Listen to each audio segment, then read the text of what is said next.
भारतीयों तक पहुंची ये मुहिम। अब जब हमने मौजूदा हालात को अपना लिया है तो जरूरी है सड़कों पर अपने स्वास्थ्य और स्वच्छता को प्राथमिकता दें। याद रखें, सुरक्षा की शुरुआत खुद से ही होती है। बेहतर इंसान बने, बी द बेटर गाय। एक सड़क सुरक्षा मुहिम द इंडिया टुडे ग्रुप के साथ पार्टनरशिप में हुंडई मोटर इंडिया की पहल। Pakistan has increasingly become a pawn in Chinese policy.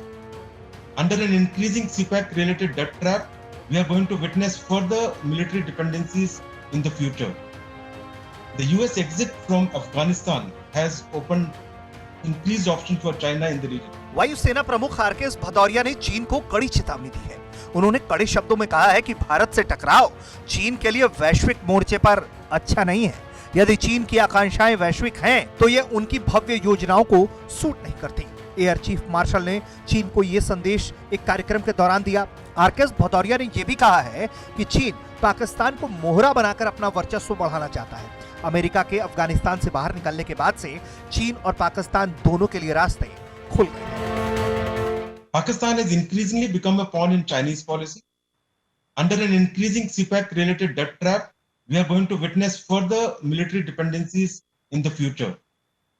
The US exit from Afghanistan has opened increased options for China in the region, both direct and through Pakistan, allowing it a possible entry into Central Asia, a region that they have been eyeing for long.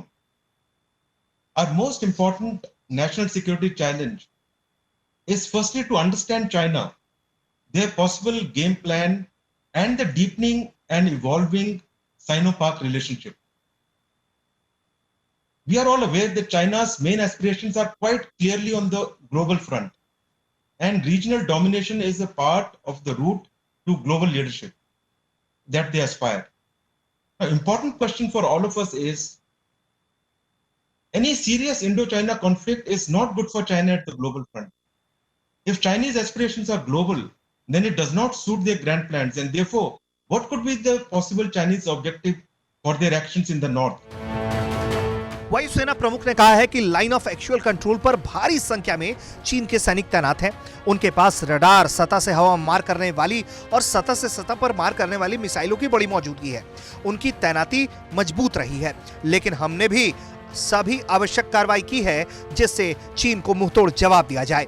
Bharat और चीन के बीच पिछले 8 महीनों से तनाव की स्थिति बनी है। लद्दाख में LAC के पास दोनों देशों की सेनाओं की भारी मौजूदगी है। मई के शुरुआती दिनों से ही भारत और चीन में तनाव बना हुआ है। जून के महीने में गलवान घाटी में हिंसक झड़प भी हुई थी। तनाव को कम करने के लिए सैन्य स्तर पर कई दौर की बातचीत भी हुई। यही नहीं, दोनों देशों के रक्षा और विदेश मंत्रियों की मुलाकात भी हुई थी, लेकिन अभी तक हल कुछ भी निकलता दिख नहीं रहा है। ब्यूरो रिपोर्ट, भारत तक।